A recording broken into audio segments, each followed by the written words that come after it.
영화 스튜디오 디즈니는 지금까지 100년 가까이 우수하고 카리스마 넘치는 악역들을 배출해왔습니다.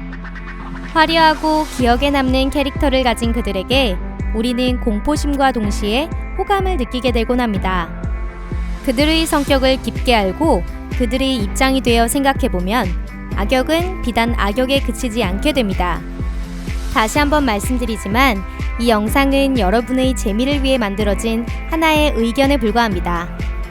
그럼 오늘은 실제로는 악역이 아니라 정의로웠을지도 모르는 디즈니의 악역들 바로 보실까요?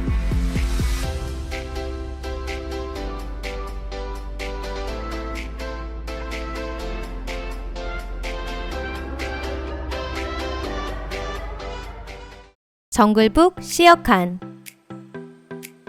늑대로 길러진 소년 모글리를 주인공으로 한 작품 정글북은 디즈니 애니메이션 중 가장 잘 알려진 작품 중 하나입니다. 배경은 19세기의 인도. 당시 육체적 쾌락에 대한 인간들이 강한 욕구와 피임법의 부족으로 인구는 증가 추세. 불쌍한 동물들의 자리는 점점 없어지고 있었죠. 특히 큰 피해를 입은 것은 호랑이였습니다. 인간들은 농경지 확대를 위해 숲을 태웠고 그로 인해 불쌍한 호랑이들은 보금자리를 빼앗겼습니다. 그뿐만 아니라 인간은 맛있는 고기나 고급 모피, 때로는 단순한 재미를 위해 호랑이를 사냥하곤 했습니다. 한번 상상해 보시겠어요? 내가 가족과 함께 살던 곳에 낯설고 무서운 동물이 나타나 내 집을 부수고 집단 학살을 행한 것입니다. 그리고 나 혼자만 살아남았다면 그 살인범의 행운을 빌 수 있으시겠어요? 당연히 못 그러겠죠. 그럼 왜 호랑이인 시어칸이 인간인 모글리에게 다정하게 대할 필요가 있었을까요? 씩씩하고 마음이 넓은 맹수였던 시어칸에게는 모글리를 죽일 충분한 이유와 권리가 있었습니다. 곧 성장하여 힘이 세진 소년 모글리가 시어칸의 자손들에게 나쁜 짓을 범하는 것을 막기 위해서죠. 결국 옛날부터 전해져 온 말처럼 인간의 본질은 증오와 오만인 것입니다. 토이스토리 시드. 애니메이션 토이스토리에 등장하는 소년 시드는 악당이라는 설정이지만 그의 행동에는 나쁜 점이라곤 하나도 없습니다.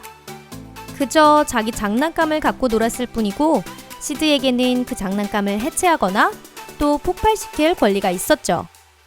하지만 시드는 분명 정신적으로 불안한 상태였습니다. 시드의 부모님은 시드의 장난감에 좀 더 투자를 할 필요가 있었어요. 하지만 소년이 몇 개의 장난감을 부쉈다고 해서 그를 악당으로 생각하긴 힘듭니다. 라이온킹 스카와 하이에나들. 라이온킹은 디즈니의 명작 애니메이션입니다. 스토리 중 사바나의 왕은 사자인 무파사입니다. 사바나에서는 모두가 평화롭게 살고 있었죠. 하이에나들을 제외하고는요. 그들은 이 세상을 살아가는 기쁨을 모르고 있었습니다. 이런 하이에나들을 모두가 두려워하고 또 경멸하고 있었죠. 영화 초반 무파사는 열정적으로 자연계의 여러 가지 규칙에 대해 말합니다. 생명이 있는 모든 존재는 평등하고 각 개체가 존중받아 마땅합니다. 한편 먹이사슬도 당연히 필요하겠죠. 그런데도 하이에나들은 이 이상적인 왕국에서 왠지 먹이가 없는 지역에 방치됩니다. 썩은 고기를 먹는 동물들도 먹이사슬의 중요한 요소 중 하나인데 말입니다. 모순되는 점이지요. 정식 지배자로서 무파사는 불쌍한 하이에나들을 자신의 왕국에서 코끼리들의 무덤으로 쫓아냅니다. 그곳은 먹을 것도 희망도 없는 곳이었습니다. 하이에나들은 굶어 죽던지 서로를 먹게 될 거라고 무파사는 생각했습니다. 하지만 이는 잘못된 생각이었죠. 하이에나들은 그런 부당한 대우를 참지 못하고 무파사를 살해하고자 하는 계획을 세웁니다. 자신들이 평범하게 살아가는 것을, 먹이를 먹는 것을 금한 왕국 체제에 반대한 하이에나들의 행동은 너무나 당연한 것이었습니다. 그 후 무파사의 동생이자 남몰래 왕위를 노리고 있던 스카가 하이에나들과 결탁하여 무파사를 무찌릅니다. 물론 이 악당들은 정의로운 영웅들이 아니고 이에 대해서는 논란의 여지가 전혀 없죠. 그렇지만 우리 어른들의 시선으로 본다면 그들은 그저 살아남고 싶었던 것 뿐이라는 것을 이해할 수 있습니다. 여기서 스카의 입장에 대해서도 한번 생각해 볼까요? 정말 진심으로요. 일반적인 사람의 상식으로 생각한다면 무파사를 살해한 데는 변명의 여지가 없습니다. 더욱이 자신의 형을 죽인 것이니까요. 이 이야기는 여기까지만 하겠습니다. 제작진들의 이야기에 따르면 스카와 무파사가 배다른 형제라는 설정은 없었다고 합니다. 애니메이션 안의 세계는 모든 것이 자연계와 똑같습니다. 사자들의 세계의 왕이 늙으면 이방인이 찾아와서 권력을 빼앗으려고 왕을 죽이죠. 그리고 암컷은 그 사자의 아이를 낳는 것입니다. 그 후에는 또 다른 새로운 젊은 사자가 와서 왕과 그 아이들을 죽이고 새로운 왕이 됩니다. 같은 부모 밑에서 태어나지 않아 복잡한 관계로 얽힌 두 마리의 수컷이 한 집단 안에 존재하는 일은 자연계에서는 정말 흔한 일입니다. 그들은 평등한 관계가 아니고 꼭 한 마리가 다른 한 마리보다 열등하죠. 작품은 이런 것을 시사하고 있어 스카가 나는 유전적으로 중요한 것이 결핍되어 있어 같은 말을 하는 장면이 있습니다. 가디언즈 오브 갤럭시 볼륨 2 에고. 마블도 스튜디오 디즈니에 소속되어 있으니 에고라는 등장인물에 대해서도 짚고 넘어가 볼까요? 영화 가디언즈 오브 갤럭시 볼륨 2에 등장하는 신에 가까운 인물인 에고는 그렇게 나쁜 사람은 아닙니다. 에고의 정체는 혹성 그 자체죠. 우주는 확장이라는 목적을 이루기 위해 에고라는 혹성을 만들어냅니다. 에고는 스스로의 성장을 위해 지구나 다른 혹성을 빨아들여야만 하죠. 우주가 균형을 유지하기 위해 살인을 해야만 하는 누군가를 필요로 한다는 설정이 있는 이상 우리에게 에고의 악행을 비난할 수 있는 권리는 없습니다. 그는 자신의 사명을 다하고 있을 뿐이며 우주에게 이용당하는 존재인 것입니다. 그리고 우주에서 일어나는 모든 일은 우주만이 알 것입니다. 헤라클레스 하데스.